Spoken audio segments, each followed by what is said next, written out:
आज मैं आपसे एक सवाल पूछना चाहता हूँ और इसके बाद हम देखने की कोशिश करेंगे कि उस सवाल का जवाब क्या है। आपके जीवन में आपके सबसे बुरे दिन में आप क्या करेंगे?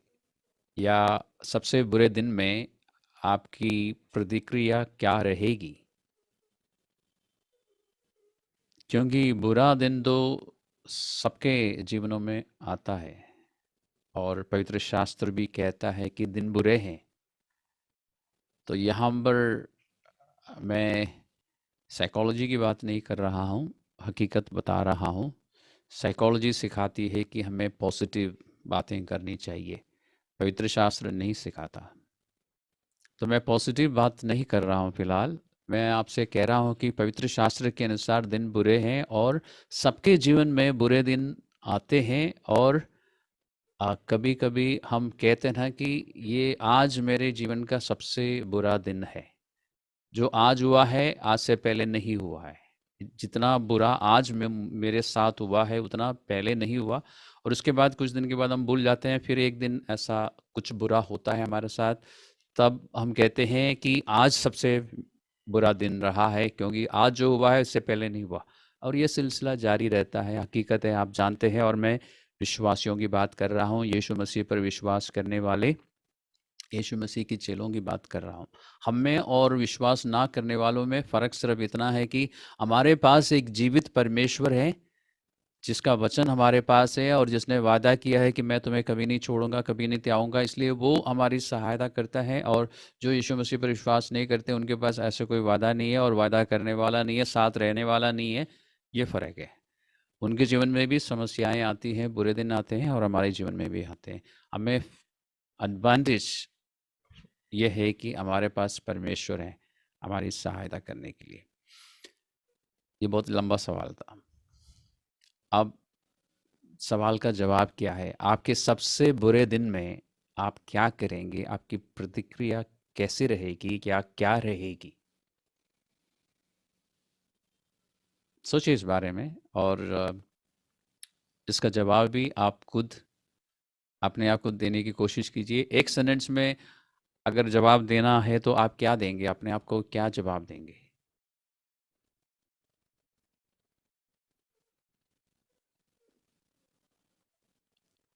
और आपको चैट बॉक्स में लिखने की ज़रूरत नहीं, मुझे बताने की ज़रूरत नहीं। सबके पास अपना-अपना जवाब होगा। उसके बाद हम पवित्र शास्त्र में देखेंगे कि हमें क्या करना चाहिए। क्योंकि आपको याद होगा, मैं कई बार आपको बता चुका हूँ, ये जो पवित्र शास्त्र है हमारे पास या होली बाइबल, इसमें हमें पढ़ने को मिलता है। वैसे तो बहुत सारी बातें इसमें हैं, लेकिन मुख्य रूप से मैं कहता हूँ कि 3 किस्म की बातें हैं। एक, जो परमेश्वर ने हमारे लिए क्या किया है, और फिर आज परमेश्वर हमारे लिए क्या करेगा और भविष्य में क्या करेगा, और तीसरा, हमें क्या करना चाहिए। मुख्य रूप से ये सारी बातें इसमें हैं। और परमेश्वर ने जो हमारे लिए किया है, उसमें भी बहुत सारी बातें हैं। अगर आप बाइबल की शुरुआत की पुस्तकों में जाते हैं, जिसको हम ओल्ड टेस्टामेंट कहते हैं, उसमें आपको दिखाई देगा और पढ़ने को मिलेगा कि परमेश्वर ने लोगों के जीवनों में, व्यक्तियों के जीवनों में, परिवारों में, एक शहर में, एक पूरे देश में क्या-क्या किया है, और उसमें से हमें बहुत कुछ सीखने को मिलता है। तो आज हम एक व्यक्ति के जीवन को देखेंगे।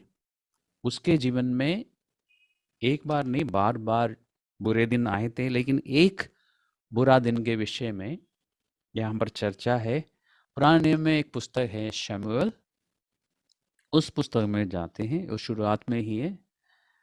आपको मिलेगा व्यवस्था विवरण के बाद जोशुआ, रूथ, उसके बाद शमूएल की पुस्तक होनी चाहिए, न्यायियों के बाद। शमूएल की पुस्तक, 2 पुस्तक है शमूएल के नाम से। तो पहली पुस्तक का 30वां अध्याय में हम चलते हैं और इस सवाल का जवाब देखते हैं इसमें मिलता है कि नहीं। और जैसे मैंने आपको बताया, परमेश्वर ने हमें ये पवित्र शास्त्र इसलिए दिया है ताकि हम पवित्र शास्त्र का अध्ययन करने के द्वारा परमेश्वर को पहचान सके और ये भी हमें समझ आए कि हमें क्या करना चाहिए। जैसे मैंने आपको अभी सवाल में पूछा, आपके सबसे बुरे दिन में आपको क्या करना चाहिए, कैसे आप अपने आप को संभालेंगे, कैसे आप परिस्थितियों के ऊपर उभर कर आएंगे, कैसे आप अपनी परिस्थितियों का सामना करेंगे। तो 30वां अध्याय में हम चलते हैं और पहला पद से यदि आप पढ़ेंगे तो आपको पता चलेगा क्या क्या हुआ था।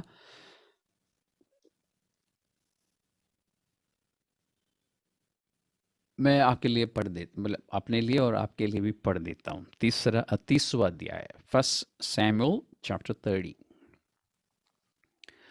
तीसरे दिन जब दाऊद अपने जनों के समेत सिकलग पहुंचा, सिकलग एक जगह का नाम है जहां पर ये रहता था, तब उन्होंने क्या देखा कि अमेलेकियों ने दक्षिण देश और सिकलग पर चढ़ाई की और सिकलग को मार के फूंक दिया और उसमें की स्त्री आदि छोटे बड़े जितने थे सबको बंदी बनाकर ले गया। उन्होंने किसी को मार तो नहीं डाला परंतु सबों को लेकर अपने मार्ग लिया। इसलिए जब दाऊद अपने जनों समेत उस नगर में पहुंचा तब नगर को जला नगर तो जला पड़ा था और स्त्रियों और बेटे बेटियों को बंदी बनाकर ले ले जाए गए थे। यानी आपको ये पढ़ने से समझ आ रहा है कि दाऊद और अपने मित्र और अपने साथ जो योद्धा है अपने अपने शहर में वापस पहुंचा तो क्या देखा कि पूरा शहर जो है जलकर राख हो चुका है। और ये अपने आप नहीं जला, एक्सीडेंट से नहीं हुआ था, शॉर्ट सर्किट से नहीं हुआ था। वहाँ पे लोगों ने, विरोधियों ने, इनके दुश्मनों ने उस शहर पर चढ़ाई की और वहाँ पे दाऊद की पत्नी और बाकी लोगों की पत्नियों, बच्चों, बूढ़े, जवान सबको बंदी बना के उस जगह से लेके गए और जाने से पहले शहर पर आग लगा दिया। यानी सारी संपत्ति, सब कुछ खत्म, कुछ भी नहीं बचा।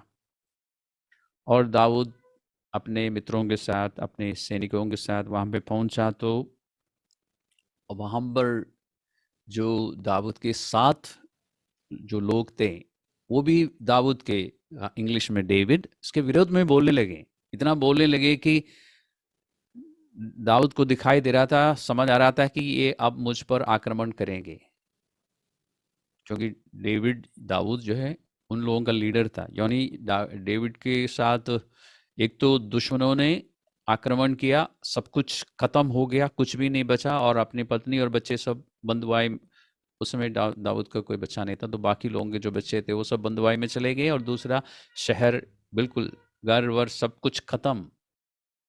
और फिर जो 7 लोग थे वो दाऊद को मारने के बारे में बात करने लगे कि ये हमारा लीडर है, इसने हमें संभाला, तो पहले इसको मार देते हैं। तो तब 6वां पद में लिखा है, और दाऊद बड़े संकट में पड़ा क्योंकि लोग अपने बेटे बेटियों के कारण बहुत शोकित होकर उस पर पथराव करने की चर्चा कर रहे थे। दाऊद के अपने मित्रों की बात बता रहा हूं। उसके बाद क्या हुआ देखिए, ध्यान से पढ़िए। परंतु दाऊद ने अपने परमेश्वर यहोवा के स्मरण करके हियाव बांधा। दाऊद के जीवन में एक बार नहीं, बार बार ऐसे बुरे दिन आए, लेकिन एक बार क्या हुआ लिखा है ताकि हम इसमें से सीखें और फिर हम अपने जीवन में इस बात को प्रैक्टिस करें। क्योंकि बुरे दिन आते हैं और हर बार जब बुरा दिन आता है तो आप कहेंगे कि ये मेरे जीवन का सबसे बुरा दिन है। आज जो हुआ या अब जो हुआ है उससे पहले नहीं हुआ। उस दिन हम क्या करेंगे? इसमें लिखा है कि परंतु ये सब कुछ होने के बावजूद दाऊद ने क्या किया?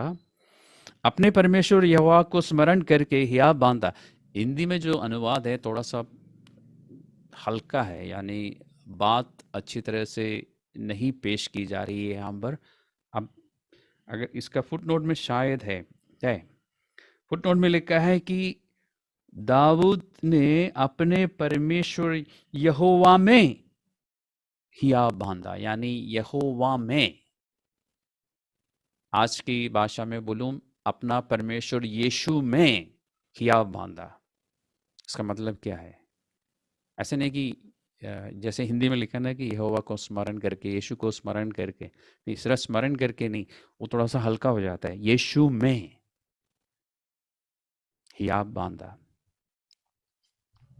हम लोग हर संडे और फिर वीकडेज में भी जब इकट्ठा होते हैं तो पवित्र शास्त्र का अध्ययन जरूर करते हैं, और सिखाने वाला व्यक्ति पवित्र शास्त्र में से कुछ ना कुछ सिखाता है, समझाता है। ये सब हम क्यों करते हैं? और इसके अलावा मैं हर बार आपसे कहता हूँ कि रोज़ बाइबल पढ़ा करो।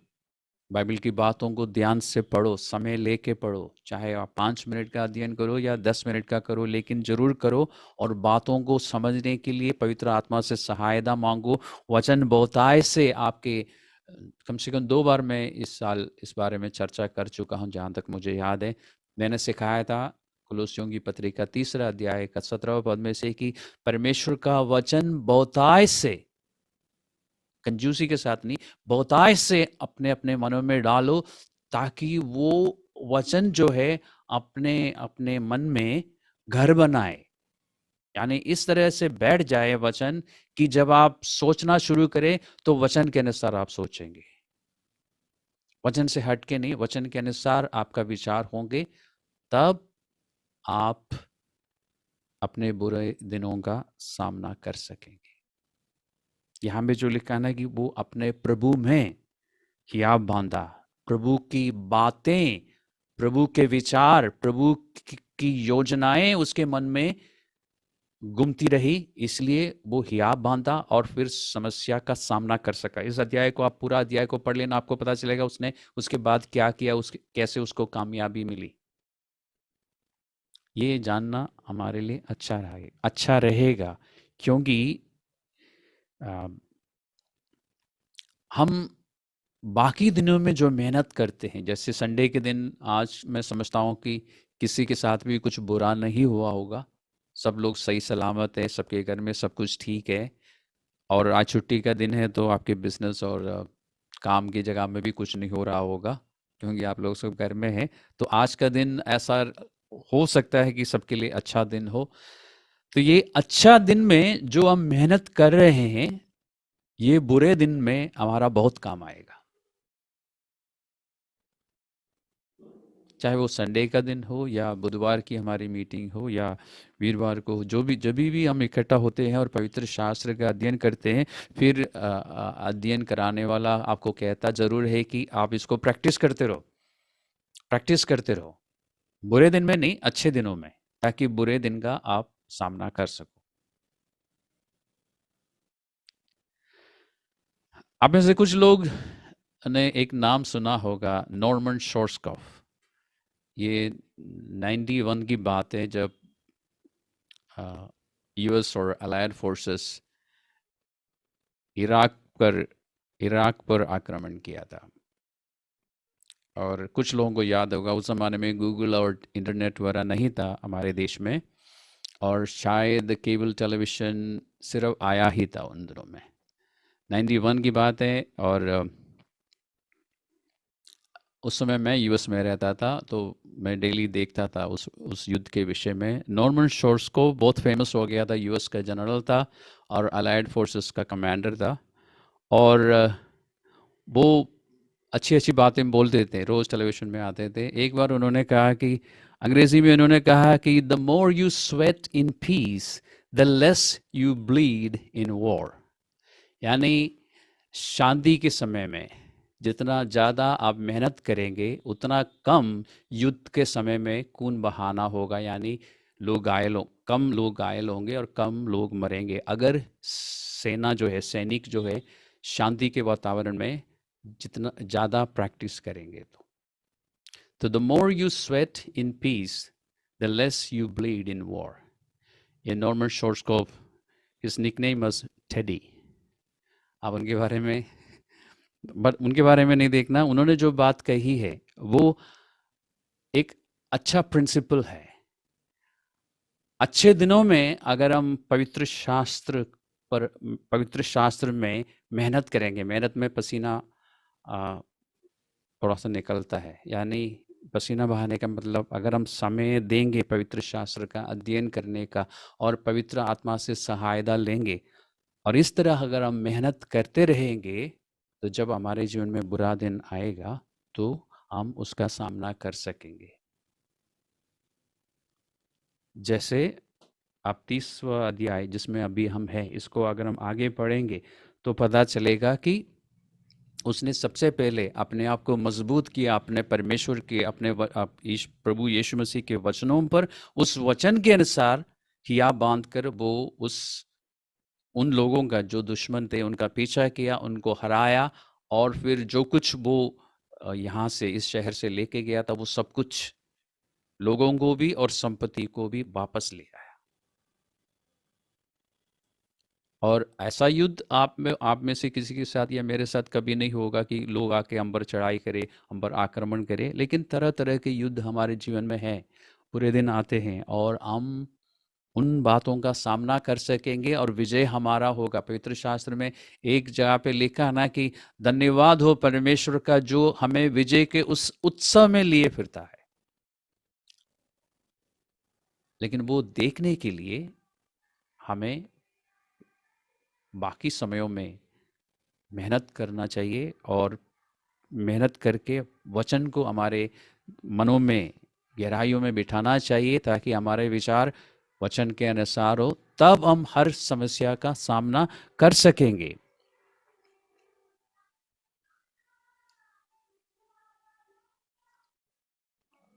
मैं आपको एक और खूबसूरत वर्स दिखाना चाहता हूँ, वन ऑफ माय फेवरेट। प्रेरितों के कामों में, प्रेरितों के कामों का 13वां अध्याय।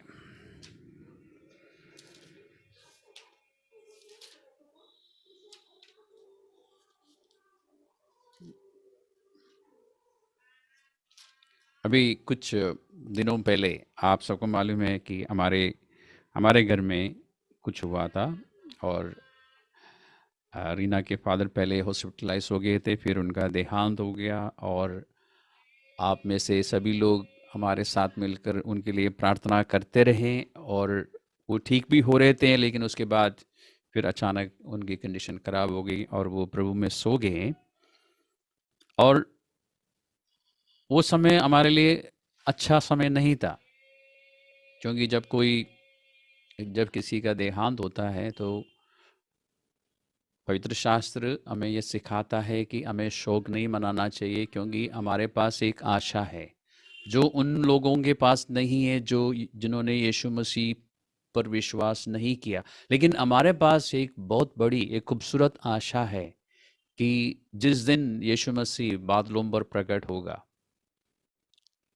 उस दिन जितने भी लोग प्रभु में सो गए हैं वो जी उठेंगे, और जो लोग प्रभु यीशु मसीह पर विश्वास करके उस समय जीवित है उनको एक नया शरीर मिलेगा, और जो जी उठेंगे उनको भी नया शरीर मिलेगा। फिर हम सारे के सारे यहाँ से हकीकत में उड़ेंगे, क्योंकि उस नए शरीर में हम बहुत कुछ कर सकते हैं। हम उड़ेंगे और फिर हम बादलों पर प्रभु से मिलेंगे, उसके बाद सदा प्रभु के साथ रहेंगे, और उस दिन से फिर हमारा एक अनंत जीवन का दूसरा फेस है, दूसरा चरण है। मतलब हमारे देश में या पृथ्वी में जीवन खत्म हो गया, लेकिन वहाँ पे वो कंटिन्यू रहेगा और वहाँ पर हम एक दूसरे से मिलेंगे, फिर मृत्यु नहीं होगी वहाँ पे।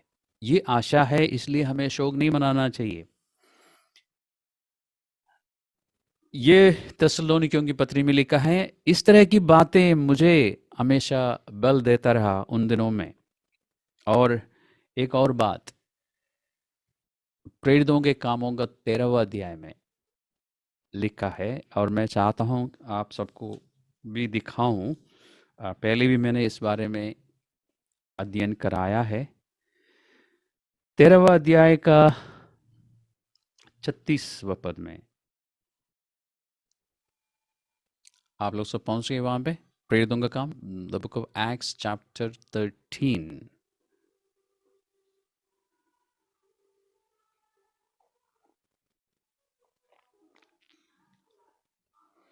यहाँ पर इसी दाऊद के विषय में, जिसके विषय में अभी हम अध्ययन कर रहे थे, उसके लिए लिखा है।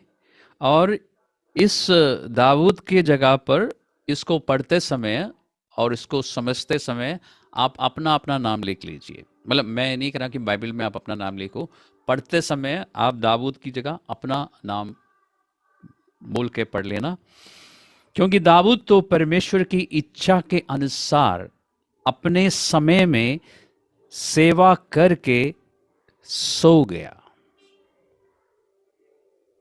तो मैं मेरे लिए ऐसा कहा जाना चाहिए एक दिन कि जेम्स तो परमेश्वर की इच्छा के अनुसार अपने समय में सेवा करके सो गया। और आप अपना नाम यहाँ पे बोल सकते हैं। आपके लिए भी ये कहा जाए, किसके द्वारा? परमेश्वर के द्वारा, फरिश्तों के, स्वर्ग दूतों के द्वारा ये कहा जाए कि इस व्यक्ति ने परमेश्वर की इच्छा के अनुसार अपने समय में सेवा करके, आपके लिए कहा जाए। ये वर्ष मैं इसलिए बहुत खूबसूरत और बहुत गहराई रखने वाला समझता हूं, क्योंकि इसमें हमारे जीवन की एक सबसे खूबसूरत और बहुत ज्यादा गहराई रखने वाली बात है। हमें अपने जीवन काल में, हिंदी में जो लिखा ना, परमेश्वर की सेवा करके, इसका मतलब है कि उसने अपने जीवन का मकसद को पूरा करके, यानी परमेश्वर ने जिस मकसद के लिए हमें इस जमीन में जिंदा रखा, उस मकसद, उस उद्देश्य को पूरा करके फिर वो सो गया। इस बारे में सोचिए, जब आपका उद्देश्य पूरा हो जाता है इस जीवन में या इस पृथ्वी में, उसके बाद आपको एक पल भी यहां पे रहने की जरूरत नहीं है। अक्सर हम गाते हैं, प्यारे प्रभु यीशु जल्दी आओ, हमें यहां से जिंदा ले जा। मतलब हम तो यही गाते हैं ना? नहीं, हम तो यही कहते हैं ना, प्यारे प्रभु यीशु जल्दी आओ, ताकि हम यहाँ से, मतलब इस चरण से दूसरे चरण में यूं ही प्रवेश करें नया शरीर में। लेकिन प्रभु की विधि के अनुसार जब आपका जीवन का मकसद यहाँ पर पूरा हो जाता है, प्रभु कहते हैं आ जाओ, अब टाइम, समय हो गया, काम जो मैंने दिया था वो पूरा कर दिया। ऐसा हम नहीं सोचते। हम सोचते हैं क्या?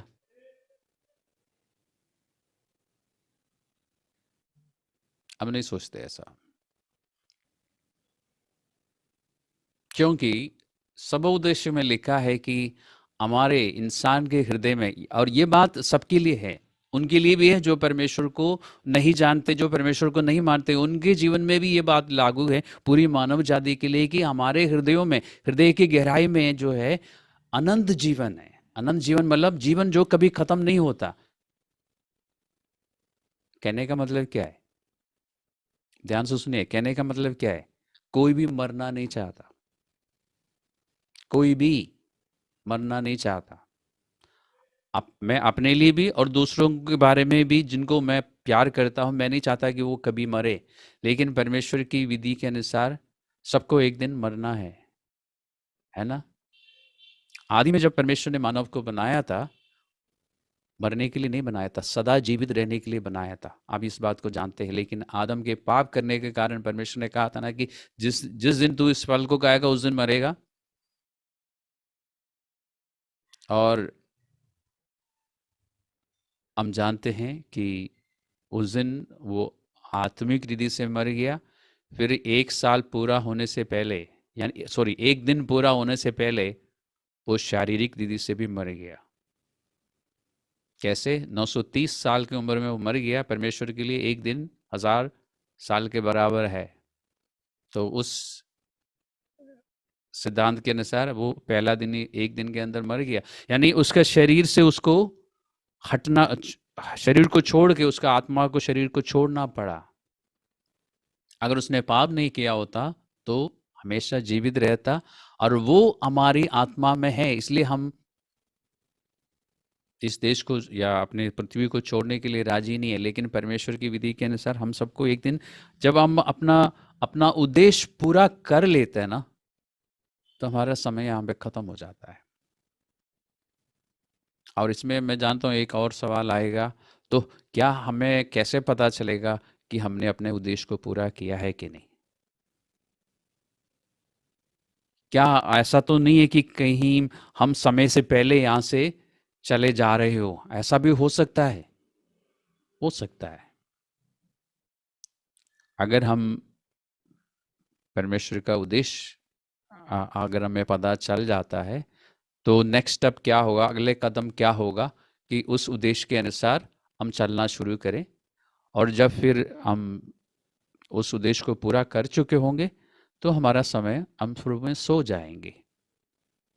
तो हमें अपनी ओर से क्या करना होगा, ये जानना होगा ना कि हमारा जीवन का उद्देश्य क्या है, परमेश्वर ने हमें क्या करने के लिए बुलाया है, परमेश्वर ने हमें क्या जिम्मेदारियां दी है इस पृथ्वी पर, हमारा जीवन का पर्पस क्या है, वो पहचाने, वो करते रहें। पवित्र शास्त्र में हमारे लिए एक आश्वासन है, और ये सब वर्सेस, ये सब बातें मेरे दिमाग में घूमती रही, इसलिए मेरे लिए आसान था। भजन संहिता 31 में लिखा है, परमेश्वर से यही भजन लिखने वाला दाऊद कहता है कि मेरा समय जो है, my days are in your hands. 31वां भजन का 14वां पद को आप खोल सकते हैं, खोल के देख सकते हैं। आज हम जल्दी में नहीं है, आराम से देखेंगे और इन बातों को समझने की कोशिश करेंगे। और जो बातें मैं आज आपको बता रहा हूँ, ये आपका जीवन भर काम आता रहेगा, क्योंकि ये मसीही जीवन की बुनियादी बातें हैं। और ये प्रिंसिपल्स जो मैं आपको दिखा रहा हूँ, ये अगर अच्छी तरह आपने प्रैक्टिस की, अगर आपने इन बातों को अच्छी तरह समझ के प्रैक्टिस करते रहेंगे, तो आपके लिए बुरे दिनों का सामना करना बहुत आसान होगा। 31वां भजन में 14वां पद, वो कहता है, 31, Psalm 31 verse 14,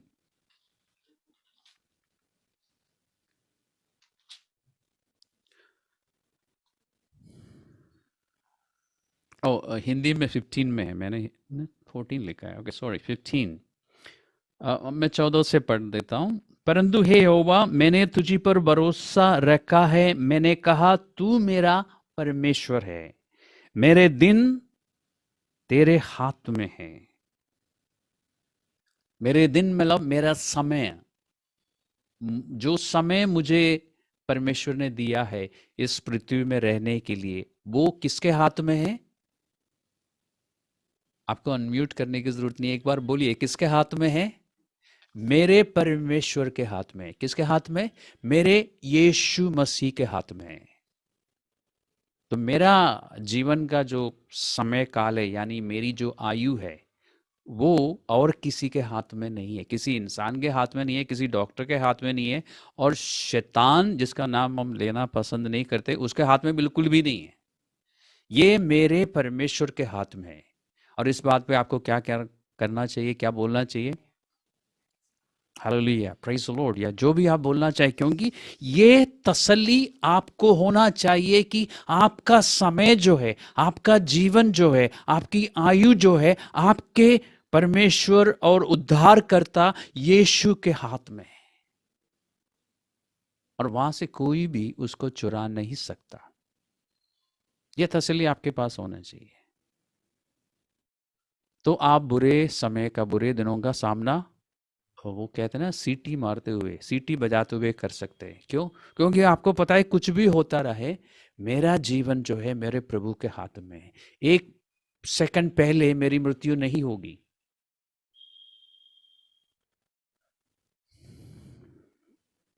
और इस बात से मुझे बहुत तसल्ली मिलती है। मैं नहीं कह रहा हूँ कि मैं बहुत महान हूँ और ग्रेट हूँ, परफेक्ट हूँ, लेकिन परमेश्वर का वचन सामर्थ देता है, बल देता है। और फिर परमेश्वर के वचन के साथ जब पवित्र आत्मा भी हमसे बात करना शुरू करते हैं, तो वो उतना केक पे आइसिंग ऑन द केक, दोनों मिलके हमें दोनों तरफ से, दोनों ओर से संभाल लेते हैं। तो ये वर्ड्स जो मैंने आपको बताया, मैं आपसे कहूँगा कि इसको अपने मन में अच्छी तरह से लिख के रखिए। मैं नहीं कहूँगा कि बाइबल में अंडरलाइन करो और गोला खींच के रखो। मैं कहता हूँ मन में इसको अच्छी तरह से बिठाइए। जैसे भजन संहिता 119 में लिखा ना 11 में कि परमेश्वर मैंने तेरे वचन को मेरे मन में ऐसा रख छोड़ा, ऐसा छुपा के रखा कि कोई वहां से ना चुराए उसको। तो ये वचन आपके मन में ऐसा घर कर लेना चाहिए ताकि आप किसी भी परिस्थिति में, किसी भी समस्या का आप सामना कर सके कि मेरा समय जो है, मेरा टाइम जो है, मेरे दिन जो है मेरे प्रभु के हाथ में है। तब आप आशा रख सकेंगे और विश्वास कर सकेंगे। क्योंकि हमारे जीवन में सबसे बड़ी जो चैलेंज है वो क्या है? विश्वास करना है, विश्वास रखना। और पवित्र शास्त्र में लिखा भी है कि आपके जो विश्वास है, आपके जो विश्वास है उसकी परीक्षा होगी, होती रहेगी। कितनी बार होगी? कहीं लिखा नहीं है, अनगिनत। विश्वास की परीक्षा होती रहेगी। लेकिन इस परीक्षा में आप पास कैसे होंगे? पवित्र शास्त्र की बातों को अपने मन में अच्छी तरह से बिठाने के द्वारा, उसको बसाने के द्वारा। ताकि जब आप सोचना शुरू करते हैं तो वचन के अनुसार सोचिए। जब आप बोलना शुरू करते हैं तो आपके मुंह से परमेश्वर की जो परमेश्वर के जो विचार हैं उस विचार से मेल खाने वाली बातें निकले। यानी आपके विचार परमेश्वर के विचार से मिले। या फिर ऐसा कहूं कि आपका विचार ना हो, वो परमेश्वर का ही विचार हो।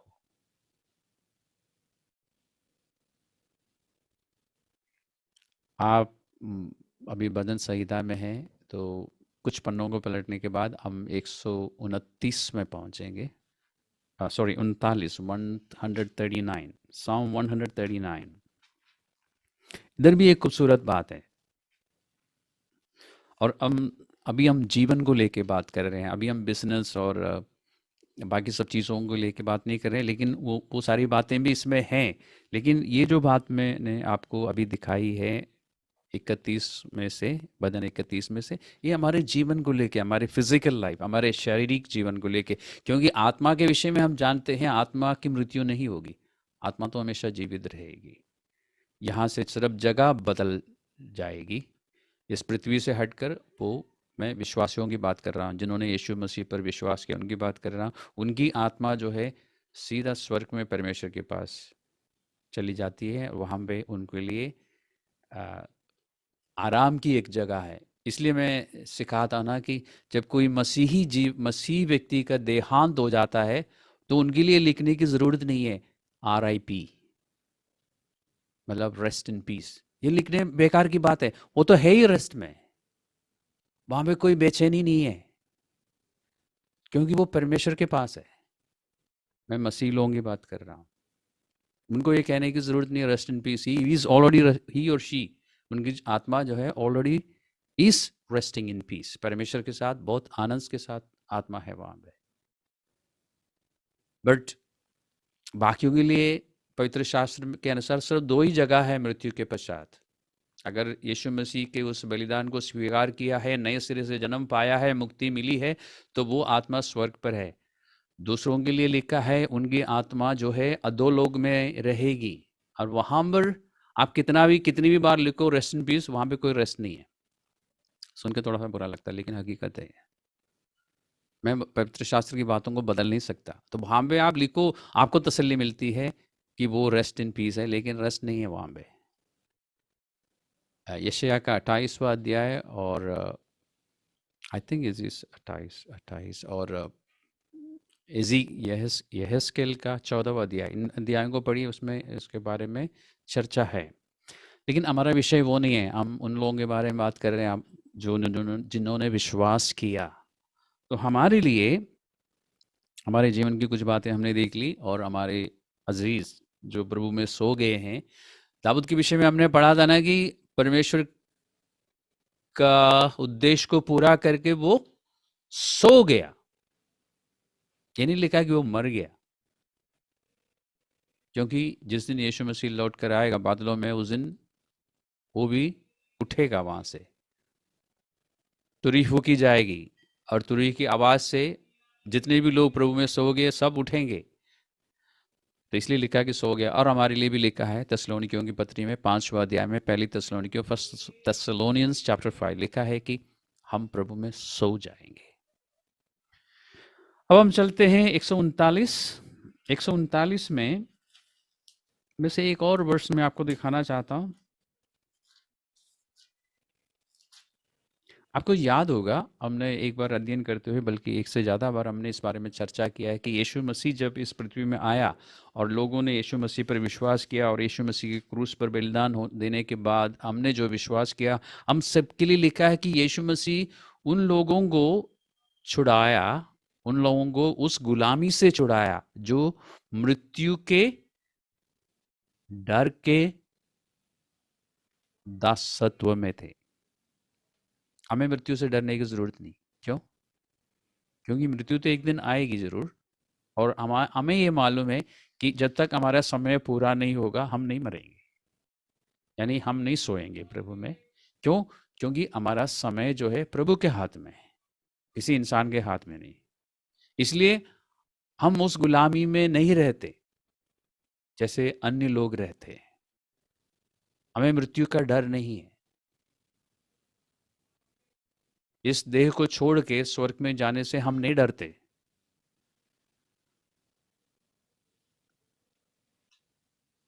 और मैंने आपको वचन 31 में से दिखाया है कि हमारा समय, हमारे दिन, हमारी आयु प्रभु यीशु मसीह के हाथ में है।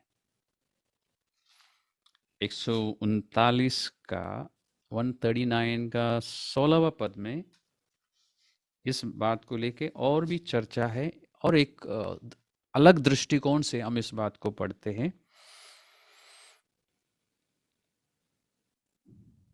16 में लिखा है, तेरी आंखों ने मेरे बेडोल तत्व को देखा और मेरे सब अंग जो दिन दिन बनते जाते थे, वे रचे जाने से पहले तेरी पुस्तक में लिखे हुए थे।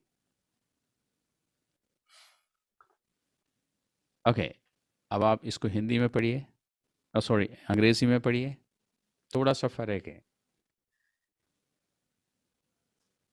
अंग्रेजी में इसका इसका एक दूसरा पहलू भी है, वो ये कि हमारे शरीर के अंग जो दिन दिन बनते जाते थे, वे रचे जाने से पहले परमेश्वर की पुस्तक में लिखे हुए थे। यानी इसमें लिखा है कि सिर्फ हमारे अंगों के विषय में नहीं, हमारे लिए जो कुल मिला के दिन है, जो हमारी आयु है, वो भी परमेश्वर की पुस्तक में है। ये कितना दिन, कितने घंटे, कितने मिनट्स और कितने सेकंड्स हम यहाँ पे रहेंगे, ये परमेश्वर की पुस्तक में है। और हिंदी में पढ़ते समय वो बात पूरी तरह से नहीं दिखाई देती है। आप इंग्लिश ट्रांसलेशंस, इंग्लिश वर्जन्स पढ़िए। हमारे दिन जो है उसके पुस्तक में है, जीवन की पुस्तक में लिखा रहता है। और आपको और मुझको इस बात की तसल्ली होनी चाहिए कि जो परमेश्वर की पुस्तक में है उसके अनुसार ही मेरे साथ होगा। अब सवाल ये आता ना कि मुझे क्या करना चाहिए। मुझे इन सब बातों के बारे में पता होना चाहिए, ये सब बातें मेरे मन में होनी चाहिए, और मुझे ये कोशिश करनी चाहिए कि परमेश्वर के वचन से, पवित्र आत्मा की सहायता से मुझे पता चले कि मेरा जीवन का मकसद क्या है,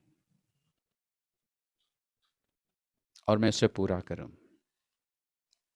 क्या पवित्र शास्त्र में लिखा नहीं है कि जगत की उत्पत्ति से पहले परमेश्वर ने हमें चुना था? लिखा है।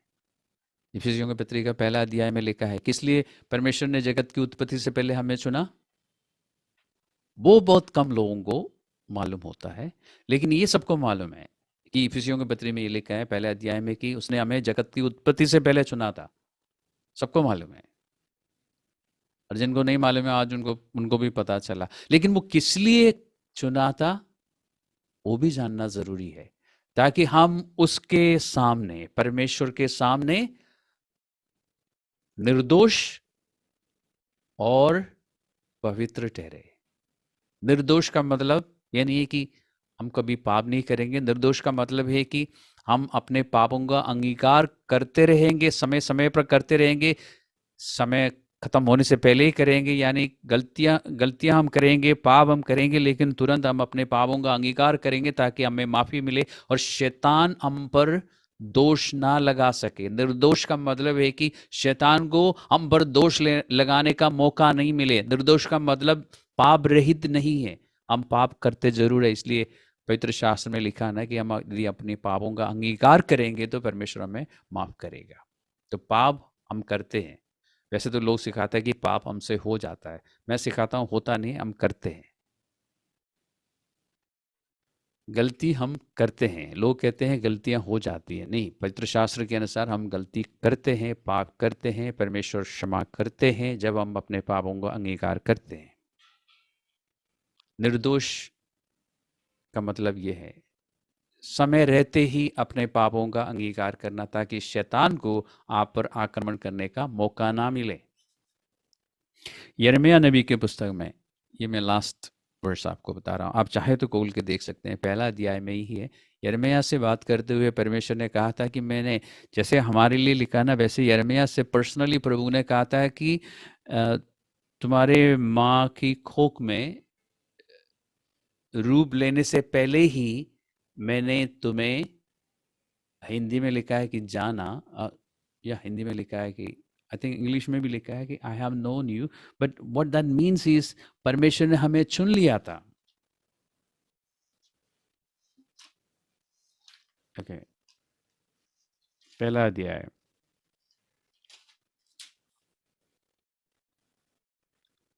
गर्भ में रचने से पहले ही मैंने तुझ पर चित लगाया। ओके, हिंदी में लिखा है कि मैंने तुझ पर चित लगाया।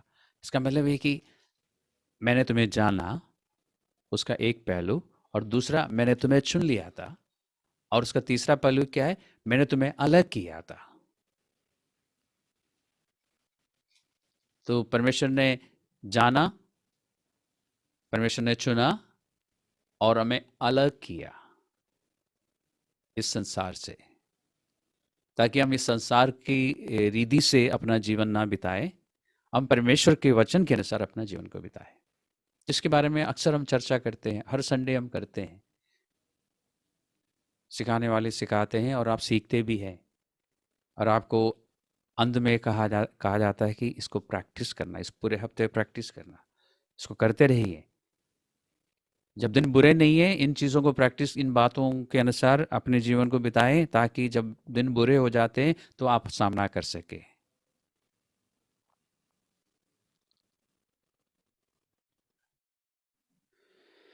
तो यिर्मयाह से प्रभु ने जो बात कही है मेरे लिए और आपके लिए भी है, इसलिए इस पुस्तक में ये बातें लिखी गई है। गर्भ में रचे जाने से पहले ही मैंने तुझ पर चित्त लगाया, और उत्पन्न होने से पहले ही मैंने तेरा अभिषेक किया। मैंने तूने जातियों का भविष्यवक्ता ठहराया। ध्यान दीजिए, हमारे पास समय कम है, इसलिए मैं और लंबा नहीं खींचूंगा, यहाँ रोकूंगा। परमेश्वर की ओर से अगर आप ये जानने की कोशिश में है कि मेरा मकसद क्या है, मेरी बुलाहट क्या है, बाइबल की भाषा में, या परमेश्वर ने मुझे क्यों चुना है, तो एक यूनिवर्सल पर्पस जो सब विश्वासी के लिए है, यहाँ पर है। वो है परमेश्वर ने आपको और मुझे उन लोगों के पास जाकर, जिन्होंने परमेश्वर के बारे में नहीं सुना, परमेश्वर के विषय में बताने के लिए चुना है। ये जो भविष्यवक्ता आप पढ़ रहे हैं ना, भविष्यवक्ता का मतलब है परमेश्वर की ओर से बोलने वाला व्यक्ति। तो परमेश्वर ने मुझे चुना है, आपको चुना है, ताकि हम परमेश्वर की ओर से दूसरों को जाके बताए कि परमेश्वर ने क्या किया है। तो एक पर्पस, एक उद्देश्य तो आपको पता चल ही गया। इसको करते रहिए, बाकी भी पता चलता रहेगा। हम में से हर एक के जीवन में परमेश्वर की ओर से एक बुलाहट ये है कि हम दूसरों को अन्य जातियों को जिन्होंने यीशु मसीह के बारे में बिल्कुल भी नहीं सुना, उनको जाके हम बताएं कि परमेश्वर ने उनको पाप से छुड़ाने के लिए क्रूस पर अपना जीवन दिया था आज से 2000 साल पहले। और जो कोई उस सत्य को मानता है, जो कोई उस बात पर, उस बलिदान पर विश्वास करता है और उस बलिदान करने वाले यीशु को अपना प्रभु मानकर अपने मुंह से, अपने हृदय में विश्वास करके मुंह से अंगीकार करता है, वो नाश नहीं होगा, उसको अनंत जीवन मिलेगा, उसको मुक्ति मिलेगी, उद्धार मिलेगा। ये बताने का काम परमेश्वर ने हमें दिया है, ये हमारा जीवन का उद्देश्य है। इसको करते रहिए। सब लोग एक जैसे नहीं बोलेंगे, सब लोग एक जैसे नहीं करेंगे, सब अपने अपने तरीके से करेंगे जैसे पवित्र आत्मा हमारी अगुवाई करता है। लेकिन हमारा जीवन का एक मकसद ये है कि दुनिया के लोगों को बताना, दुनिया को बताना यीशु मसीह के बारे में। और भी है उसके बारे में, और भी बहुत सारी बातें हमें समय समय पर पता चलती जाएगी, लेकिन फिलहाल ये जानिए सबके लिए एक यूनिवर्सल पर्पस कि यीशु मसीह के विषय में दूसरों को बताना। इसलिए परमेश्वर ने हमें हम पर चित्त लगाया, हमें जाना, हमें चुना और हमें अलग किया, ताकि हम दुनिया की रीति से ना चले, हम परमेश्वर की रीति के अनुसार चले। और इन बातों को अगर हम अपने जहन में, अपने मन में अच्छी तरह से बिठा के रखेंगे, इन सारी बातों को जिसको लेके आज हमने चर्चा की, तो हमारे लिए बुरे दिन का सामना करना बहुत आसान होगा, क्योंकि बुरे दिन आते हैं और हम तैयार होंगे। कैसे? अपने प्रभु के कारण, पवित्र शास्त्र के कारण, पवित्र आत्मा के कारण। तो फिलहाल हम यहाँ पर रुक जाते हैं और हम बुरे दिनों का इंतज़ार नहीं करेंगे। हम हर रोज़ पवित्र शास्त्र पढ़ेंगे, पवित्र आत्मा सहायता करेगा। संडे के दिन जब हम बाइबल का अध्ययन करते हैं तो हम ध्यान से बातों को सुनेंगे और पवित्र आत्मा फिर सहायता करेगा उन बातों को समझने में, और फिर हम प्रैक्टिस करेंगे। बाकी दिनों में भी जब हम किसी भी मीटिंग में जाते हैं या बाइबल स्टडी में जाते हैं, हम बातों को ध्यान से सुनेंगे, पवित्र आत्मा समझ देगा, हम प्रैक्टिस करेंगे। प्रैक्टिस कर करके हम बिल्कुल तैयार रहेंगे कि जब भी हमारे जीवन में कोई बुरा दिन आए, हम सामना कर सकेंगे, हम कामयाबी पाएंगे। We will overcome whatever is happening या circumstances। हमें ये बोलने की ज़रूरत नहीं होगी कि under the circumstances, हम over the circumstances होंगे, यानी परिस्थितियों के ऊपर होंगे, उसके नीचे नहीं होंगी। परिस्थितियों से हम दब नहीं जाएंगे, हम उसके ऊपर आएंगे। परमेश्वर की आशीष आप सबके साथ रहेगी और परमेश्वर का धन्यवाद हो जो हकीकत में हमें जय के उत्सव में लिए फिरता है।